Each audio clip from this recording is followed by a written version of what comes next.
Hola, ¿cómo están? Mi nombre es Katiuska Aliaga, yo soy psicóloga, magíster en psicología clínica. Vamos a hablar acerca de qué habilidades son importantes para poder dar apoyo emocional, qué es la consejería, qué es la entrevista, cuáles son las partes de una entrevista, las diferencias entre el objetivo de la orientación y la consejería, y cerraremos con pautas para una consejería eficaz. ¿Ok? Eso es lo que queremos que ustedes logren al final de la sesión, que puedan justamente reconocer las partes de una entrevista, los tipos, definir qué es consejería, establecer las diferencias entre orientación y consejería y enumerar las pautas que vamos a mencionar y que hemos preparado para ustedes. Ok, empecemos con las habilidades para dar apoyo emocional. Necesitamos tres tipos de habilidades, que en realidad cada una tiene un grupo de habilidades, ¿no? Por ejemplo, las habilidades de comunicación verbal y no verbal, así como la empatía. Eh, Implica que podamos utilizar un lenguaje, un discurso realmente sensible, objetivo, eh, acorde a la edad de la persona a la que estamos entrevistando. Si es un niño, si es una niña, si es un puber, si es un adolescente, ¿no? Acorde a la edad tenemos que utilizar un lenguaje propio, adecuado, comprensible, pero tiene que estar acompañado también de toda una expresión no verbal, ¿no? Necesitamos mantener contacto visual, sonreír, mostrar un rostro que refleje tranquilidad y que refleje una actitud de estoy aquí para ti, para escucharte, para atenderte, para responder a tus preguntas, ¿no? Para ayudarte a resolver tus preocupaciones, que tiene que ver con una actitud empática, ¿no? Y que esa actitud empática ayude al otro a desarrollar la confianza durante todo el proceso de la entrevista para que realmente pueda compartir esa experiencia emocional que lo trae a la sesión. Por otro lado, importantísimo, sobre todo si vamos a trabajar con niños, con niñas, con adolescentes, hablar y conocer nosotros, recordar nuestros conocimientos acerca de las etapas del ciclo de vida. ¿Qué ocurre a nivel social, a nivel afectivo, a nivel psicológico, ¿no? A nivel cognitivo? Necesitamos ver cómo está a nivel físico. Estas cuatro variables son importantes. ¿Qué se espera dependiendo de la edad de la persona? Y por otro lado, también tener habilidades para la evaluación. Y habilidades, en este caso, principalmente para evaluar a través de la observación, ¿no? Si estamos atrás de una pantalla, en una cámara, tenemos que observar. Tenemos que ir viendo el contexto, el entorno, la relación con el otro, la presentación, ¿no? Tenemos que también ser sensibles a los cambios de los tonos de voz, ¿no? Si estamos hablando solo por teléfono, vamos a tener que agudizar mucho justamente nuestra escucha, y esa escucha activa y empática, ¿no? Esa escucha que nos permita eh, encontrar en las pausas detalles que puedan ayudarnos a comprender qué nos está tratando de decir la persona. Los silencios hablan, los silencios nos comunican algo, ¿no? También podamos ver qué momentos, por ejemplo, la persona puede, ¿no? Como que forzar el querer decir, como que suspira, como que le cuesta hablar del tema. Entonces, la observación la vamos a ir haciendo una herramienta fundamental, no solamente con lo que miramos, sino también con lo que escuchamos, en fin, ¿no? A través de toda la dinámica que se va dando en la interacción entre nosotros y la persona con la que estamos hablando, pero también en la interrelación entre las personas que están viniendo, asistiendo, o en las conductas propias de quien estamos entrevistando. Muy bien, eh, habilidades muy importantes, ¿no? Ahora hablemos acerca de qué es la consejería.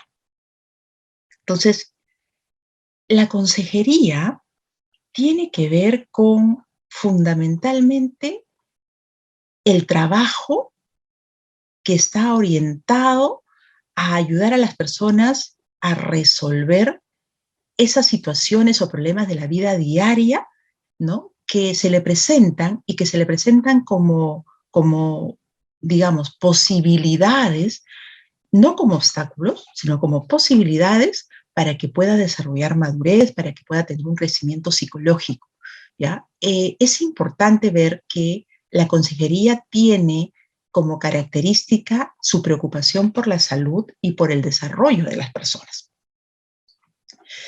Y por otro lado, también tiene algunas premisas que son importantes tener en cuenta.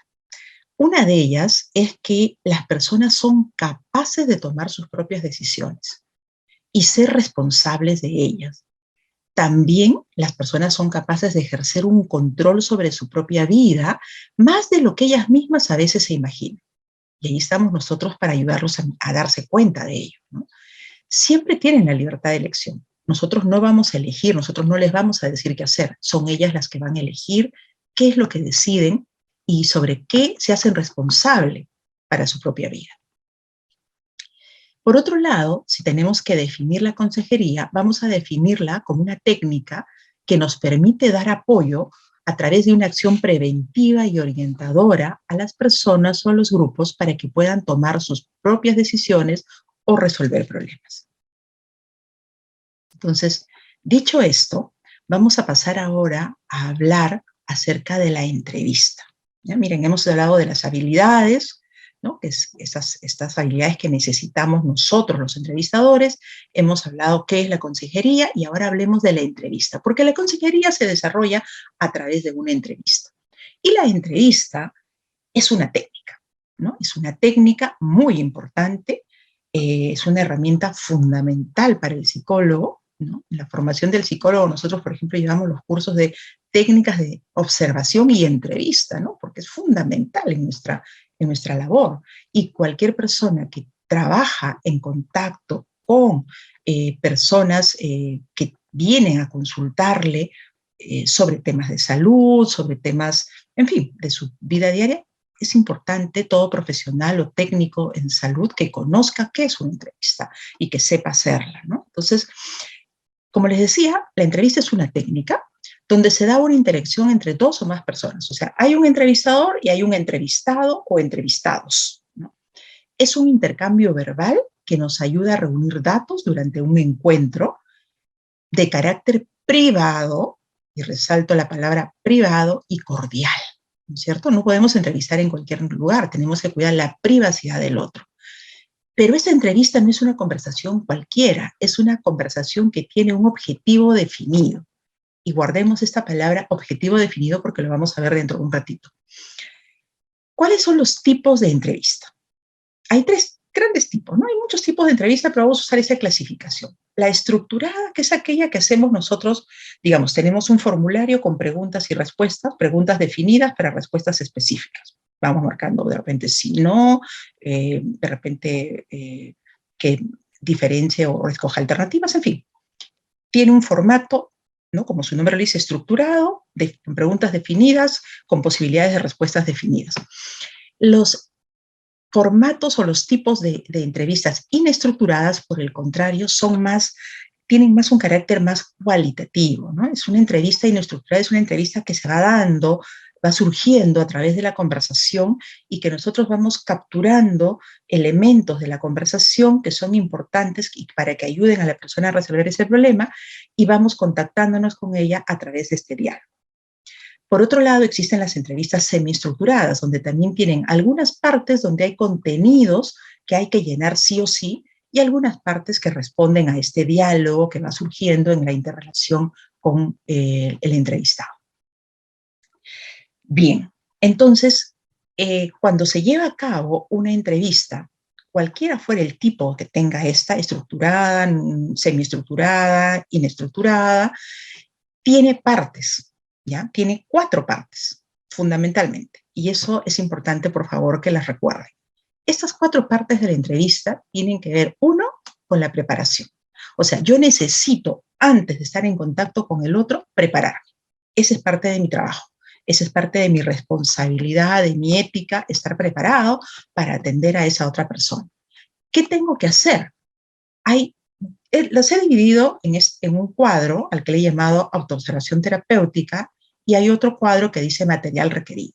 Entonces, yo tengo que prepararme yo como entrevistador. Tengo que cuidar mi imagen terapéutica, cómo estoy, ¿no? A veces es recomendable, usamos un uniforme, ¿ok? A veces, porque es parte de nuestro rol, es un uniforme, y si estoy en un espacio con un niño y este niño se asusta con el color o con el blanco o con la chaqueta, de repente voy a ver que es mejor de repente no usar en un momento, ¿no? Esa chaqueta, porque puede al niño traerle de repente una imagen que para él es como preocupante, ¿no? Entonces, de repente estaré en modo cuidando esta imagen para atender al niño, ¿no? Luego necesito estar totalmente conectado con el presente. O sea, toda mi atención, todos mis pensamientos, mi mirada, lo que yo voy a hacer, están focalizados en la acción que estoy desarrollando, en la entrevista, en el contacto con ese otro. Todo lo demás queda fuera, lo resolveré luego, pero en ese momento es en el aquí y el ahora mi foco de atención con lo que está ocurriendo. Luego tengo que prepararme emocionalmente para la experiencia. Necesito yo misma revisarme emocionalmente cómo me siento, ¿no? Y si siento que estoy un poco ansioso, pues de repente puedo hacer algunos ejercicios de respiración, ¿no? De repente algunos estiramientos, que me permitan lograr tranquilidad, no juzgar lo que observemos, ¿ya? Simplemente tener esa mirada objetiva y esa mente de principiante. ¿Qué dice la mente de principiante? Voy observando todo como nuevo. No es, este caso se parece al otro, no. Este caso es único, es su realidad, es su experiencia de esta persona, de la persona con la que voy a hablar, es la que me va a tocar. ¿Qué tengo que tener en cuenta? ¿No? Esa es una autoobservación terapéutica, yo. Material que tengo que tener en cuenta, lo que vaya a necesitar, dependiendo de la entrevista, ¿no? Si voy a necesitar lápices, un blog para ir tomando notas, o si necesito tener algunos formularios a la mano, si necesito ir a través de la computadora, pues mi audio, cómo están mis audífonos, cómo está mi video, cómo está mi internet, si tengo que estar conectado directamente al router, en fin, tengo que revisar todos esos elementos, estar en un escritorio y una silla cómoda, porque voy a pasar un buen tiempo en ese espacio si estoy frente a la computadora, y buscar que el espacio que estoy trabajando, en el que estoy contactándome, sea un espacio privado, libre de interrupciones, ¿no? Para que la persona se sienta segura. Y también tener a la mano cuentos breves, ¿no? Historias sobre temas diversos, tenerlos a la mano, haberme yo preparado, sobre todo cuando trabajo con niños, con adolescentes, a veces necesito tener cuentitos sobre temas de duelo, sobre temas de separación de los padres, o sobre un cuento sobre cómo recuperar la salud, o sobre los miedos para dormir. Necesito preparar, ¿no? Tener pequeños cuentos que me permitan, al momento de interactuar, poder trabajar, o pequeñas historias, dependiendo si es un adolescente, ¿no? Sobre temas diversos.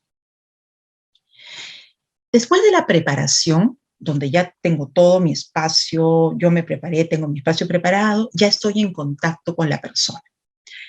En ese momento damos inicio a la entrevista. Ya, ese es el segundo momento. Y tenemos dos tipos de inicio, ¿ya? Que vamos a hablar cuando voy a hacer una orientación y cuando voy a hacer una consejería. La orientación tiene, igual voy a saludarla, igual voy a pedir algunos datos personales que necesito llenar, pero tiene un objetivo diferenciado. La observación nos sirve para escuchar, para contener en ese momento a la persona, identificar qué necesidad tiene y brindarle información. Básicamente, ¿ya? Es una sesión única y puede ser breve, puede durar 15 minutos, puede durar 10 minutos, puede durar 30 minutos. Solamente me voy a dedicar a escuchar, identificar necesidades y brindar información, obviamente a contener a la persona de manera empática. La consejería no. La consejería da un paso más allá. Igual voy a saludar, igual voy a pedir datos personales, ¿no? Pero mi objetivo es otro.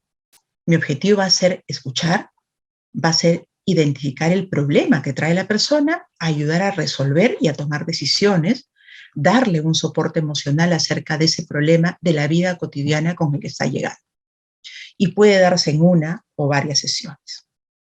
Ahora, pero ustedes dirán, ¿pero por qué ha puesto saludo en ambos casos? Porque es fundamental.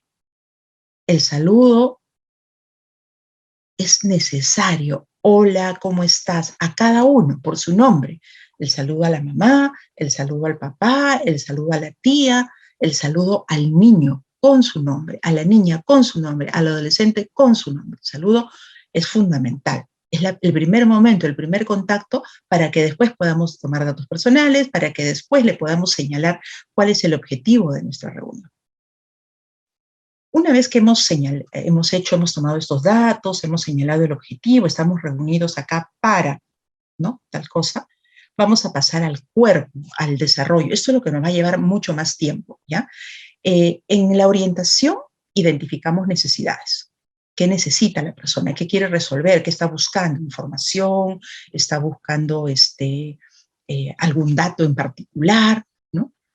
Hay que validar esa experiencia, esa preocupación que tiene, ¿sí? El validar es decirle a la persona, sí, comprendo la necesidad que tiene, comprendo su urgencia, voy a tratar de ayudarla a conseguir la información oficial, siempre es eso, no ofrecer o hacer promesas, nunca, y la información que se le da tiene que ser netamente objetiva y que hayamos validado, tiene que ser información oficial. ¿Con quién la hemos validado?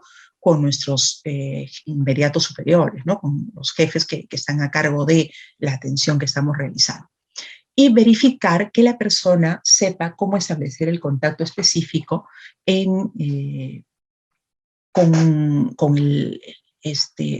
con la información que le hemos brindado, con la, de repente, institución a la que tiene que dirigirse, hay que verificar, y ahí termina la orientación, ¿ya?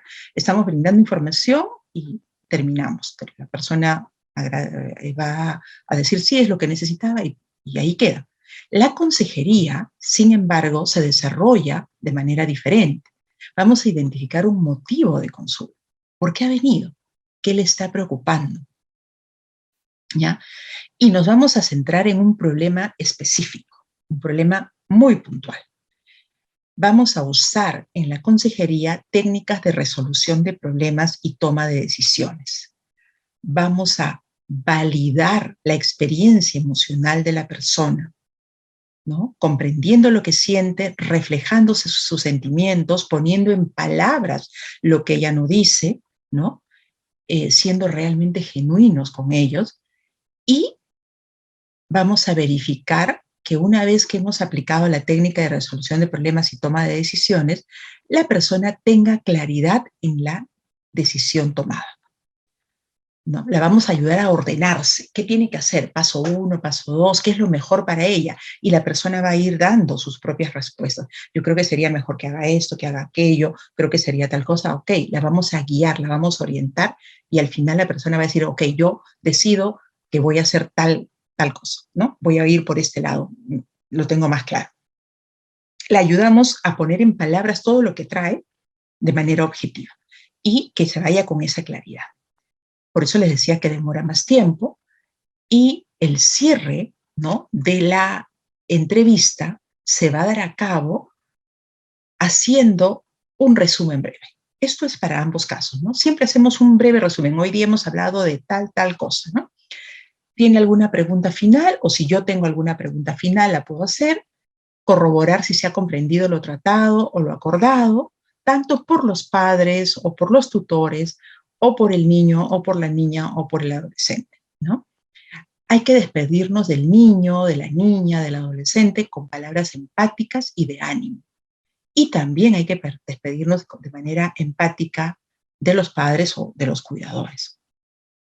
Entonces, necesitamos tener en cuenta algunas pautas fundamentales. Siempre tener a la mano los datos básicos del niño: nombre, edad, gustos, ¿no? Las niñas, los niños tienen gustos diferentes y necesitamos como un inicio, como una entrada, decir, ¿cómo te llamas? Qué bien, de repente fijarnos en si trajo un polo con determinado personaje, qué personaje te gusta, veo que tienes un polo de tal personaje, o un color que le guste, ¿no? Ir entrando por ese lado, ¿no? Para ir creando esa distensión en la conversación, ese vínculo amable, ¿no? Siempre es bueno que esté acompañado al inicio del padre, del tutor, ¿no? El menor debe estar acompañado para que también ellos nos puedan dar información, ¿no? También es importante que los niños, por ejemplo, hayan recibido alimentos previamente. Sí, hay que corroborar ello, porque a veces los niños se ponen muy inquietos cuando están con hambre y los forzaron a ir. Entonces hay que preguntar si comieron algo para saber que esta inquietud no se debe a otro tipo de razón, ¿no? Puede tener, si trae un juguete, permitirle que tenga ese juguete a la mano, no hay ningún problema, porque puede ayudarlo a sentirse más cómodo, a sentirse más seguro, un poquito más relajado, ¿no? Si estuviésemos en una situación presencial, es importante tener un mobiliario colocado a su altura y cuidar las distancias, obviamente, siempre las distancias tanto terapéuticas como las distancias ahora por el tema de la salubridad, hay que cuidar las distancias y hay que hablarle colocándonos a su altura, ¿no? Mantener contacto visual. Si estamos en un espacio tanto virtual como presencial, siempre es necesario hablarle del espacio donde nos encontramos. Por ejemplo, yo le puedo decir, mira, yo estoy aquí en mi consultorio, puedes ver acá mi librero, tengo mis libros, está cerrada la puerta, estoy sola para poder escucharte, para poder hablar en privado contigo. O sea, le cuento un poco del espacio. Igual, si estamos en remotos, acercarnos más a la cámara, necesitamos ser más flexibles, tener más movimiento que permita esta acción más lúdica, ¿no? No tan acartonada, no tan derechitos, porque también eso crea distancia, ¿no? ¿Qué más podemos hacer? A veces, antes de conversar con el menor, es necesario conversar con los padres para obtener información relevante. Muchas veces nosotros vamos a necesitar conversar con ellos, pero preguntarle a los padres si ellos quieren conversar primero solos con nosotros y luego el niño puede volver a entrar, ¿no? Algo muy breve. Establecer ese vínculo de confianza con el niño y preguntarle a él si él nos quiere decir y si él sabe por qué lo han traído, ¿no? Entonces, si, si nosotros vemos que el padre o la madre va a hablar de un tema difícil, podemos pedirle que alguien lo lleve a otro espacio a jugar, a un espacio cercano, y explicarle a él que vamos a hablar algo privado con sus papás y que luego lo llamaremos. Pero también es importante saber que a veces los niños quieren conversar con nosotros y nos quieren contar sus secretitos, ¿no? Y bajan la voz y te lo cuentan despacito. Hay que tener atención a ello, ¿no? Hay que tener atención a ello para no romper ese vínculo que tenemos y ayudarlos, si es algo que deben saber los padres, ayudarlos a que ellos mismos sean los que le cuenten este secretito que pueden estar trayendo y que puede ser algo difícil para decirle o algo a veces muy sencillo que para ellos son cosas que lo ven como parte de su privacidad, ¿no? Y no queremos romper el vínculo de confianza. A veces también es importante tener en cuenta que si se tienen juguetes, a veces los niños se expresan mejor con los juguetes, ¿no? A veces podemos tener, hay títeres de dedos, o a veces podemos tener, por ejemplo, muñequitos, ¿no? Con los que ellos pueden hablar. A ver, ¿qué le puedes decir a esta niña? Mira lo que te pueden. Entonces yo puedo tener cosas que puedan ayudarnos, ¿no? O puedo enseñarle, mira, mi perrito, ¿qué te parece este perrito? Y que yo también tengo acá. Y entonces va a poder, él va a expresar, ¿no? A través de esa forma indirecta, va a poder expresar y va a poder contar y hablar mejor, ¿no? Como ya les había dicho al inicio, hay que prepararse con cuentos o historias breves relacionadas a los temas que atendemos. Es fundamental para poder ayudarlos a darles ejemplos o hablar de una manera indirecta, hace que bajen las defensas también y que también ayuda a la reflexión, ¿no? O sea, por ejemplo, esas famosas moralejas que traen las fábulas ayudan muchísimo. Y por otro lado, también cuando ya son púberes o adolescentes, a veces los cuentos no pueden funcionar mucho. En algunos casos tenemos que buscar cuentos propios para esa edad, pero también podemos usar una técnica que se le llama la técnica del director de cine, ¿no? Donde se le dice, mira, imagínate que tú eres el director de una película y, y cuéntanos tal situación como si tú fueras el director de la película y tú vas viendo cómo los actores están en esa situación interrelacionándose, ¿no? Entonces él empieza a hablar eh, como si él estuviera dirigiendo la película, como si él estuviera narrándonos esa historia, que es una historia propia, pero que lo hace como saliéndose él de la situación, ¿no? Y él incluyendo a los personajes de los cuales nos va a narrar la situación. Entonces ayuda muchísimo. Luego, algo que es importante también es tener en cuenta la aceptación incondicional al niño. Hay que aceptarlo tal como es, ¿no? Con sus características, con sus palabras, con sus jergas, con su estilo, con sus fantasías. Tiene que él sentirse aceptado incondicionalmente, ¿no? Por eso decíamos al inicio, nos preparamos para no juzgar, ¿no? Establecer una relación de confianza para que el niño se sienta libre para expresar completamente sus sentimientos, ¿no? Hay que dar esa libertad que ahí se puede reír, se puede llorar, se puede tener cólera, se puede expresar lo que uno desea, ¿no? Ahí la validación nos ayuda mucho porque ayudamos a poner en palabras lo que no nos dice, ¿no? Si de repente se molesta y se voltea, y no dice que está molesto, pero uy, lo que acabamos de hablar te ha molestado, ¿verdad? Entonces él va a decir, sí, ya, y hay que validar. Sí, tienes razón de haberte molestado. Cuéntame, a ver, cuéntame un poco más, ¿cómo te sientes cuando estás molesto? ¿No? Entonces podemos ir a través de ellos sacándoles esta información para que ellos vayan reconociendo sus sentimientos, ¿no? Los puede expresar y cuando los reflejamos, se puede tener una idea de el mismo niño tenga una idea de su comportamiento, ¿no? Entonces, el adolescente también, ¿no? La técnica se va a usar tanto para niños, niñas, adolescentes, pero va a tener una idea de cómo se está comportando y a veces le va a poder dar un nombre a eso que está sintiendo, ¿no? Eso que le molesta, eso que le hace sentir fastidiado y no sabe qué es, va a poder tener un nombre, va a poder tener un nombre que pueda decir, estoy triste, y esa sensación es de tristeza, o esa sensación es de cólera, o esa sensación es de vergüenza o de culpa, en fin, ¿no? Y por otro lado, hay que tener un profundo respeto por la capacidad de los niños para resolver sus propios problemas, si se les da la oportunidad. Los niños pueden sorprendernos muchísimo dando alternativas que a veces ni se nos han ocurrido a nosotros mismos. Entonces necesitamos escucharlos, necesitamos validarlos, necesitamos saber qué están pensando, ¿no? Y tomar decisiones e instituir cambios desde el propio niño. El propio niño puede decir, bueno, yo puedo empezar a hacer tal cosa que nos va a ayudar. Muy bien, ¿no? Ellos mismos van a dar alternativas y en todo caso, si son alternativas que podrían no ser muy adaptativas, ayudarlo, ¿no? A que se dé cuenta por qué no y luego tomar su decisión. No intentar dirigir las acciones o las conversaciones del niño. No, tenemos que respetar justamente sus iniciativas, tenemos que respetar sus propios argumentos, ¿no?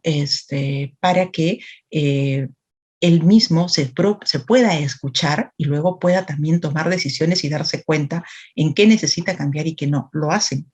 Pareciera, a veces subestimamos mucho la capacidad que pueda tener un niño, una niña, para tomar esas decisiones. Los adolescentes lo hacen con mayor facilidad porque ya tienen una capacidad para pensar, ¿no? Digamos, de manera más abstracta, pero los niños también y las niñas también lo pueden hacer, ¿no?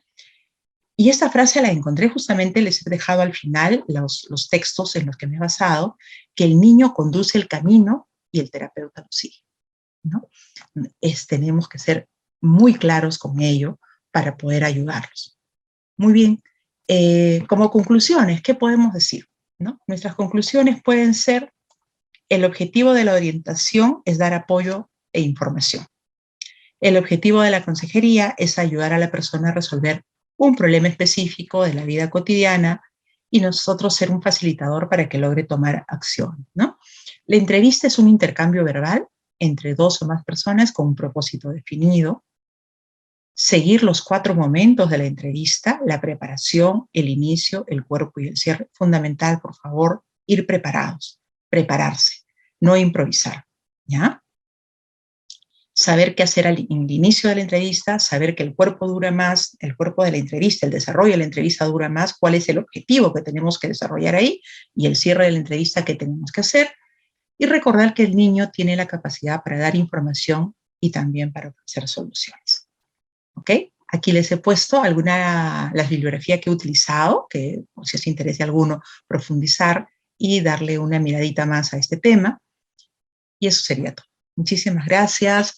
Espero que les vaya muy bien en sus entrevistas y podamos seguir ayudando a muchos más niños, a muchas más niñas, a muchos más adolescentes, a muchas más personas en estos momentos. Gracias.